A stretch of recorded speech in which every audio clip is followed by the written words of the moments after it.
Pemirsa, sebenarnya apa itu difteri yang telah merenggut 7 warga Garut? Kita akan melihat beberapa hal penting tentang difteri berikut ini.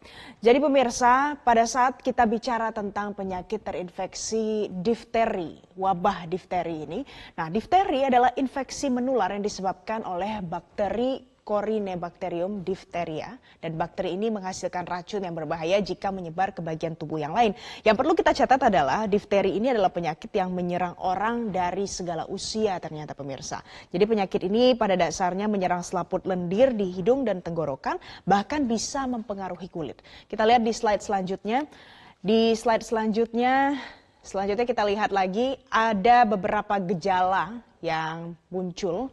Ini beberapa kasus racun ini bisa ternyata merusak organ lain seperti jantung, otak, dan juga ginjal.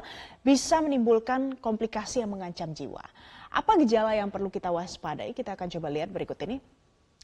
Jadi difteri ini bisa kita deteksi dengan beberapa gejala yang terlihat muncul 2 sampai dengan 5 hari setelah terinfeksi biasanya gejala-gejalanya ini pemirsa. Mulai dari sakit tenggorokan, kemudian terjadi demam dan juga batuk. Nah, kalau kita melihat di bagian amandel dan juga tenggorokan, ini biasanya terbentuk lapisan yang warnanya keabu-abuan, kemudian diikuti lagi dengan indikasi leher juga membengkak, sulit bernafas, dan bahkan lemas serta lebih lelah dari biasanya. Nah, itu adalah gejala-gejala yang kita harus perhatikan. Kemudian bagaimana dengan penularannya?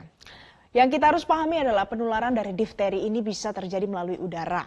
Kemudian peralatan rumah tangga yang terkontaminasi, kemudian digunakan oleh orang lain.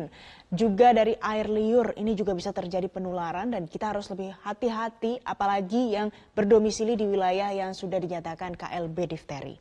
Selanjutnya, bagaimana dengan pengobatannya pemirsa? Jadi difteri ini bisa diobati dengan antibiotik dan juga antitoksin. Antibiotik adalah obat untuk mengatasi atau mencegah infeksi bakteri, sedangkan antitoksin kita tahu adalah sebuah antibodi yang memang juga fungsinya untuk menetralisir racun. Jadi ini adalah beberapa hal penting yang perlu kita ketahui terkait dengan difteri, mulai dari infeksinya seperti apa, gejalanya bagaimana, penularan sampai dengan pengobatannya.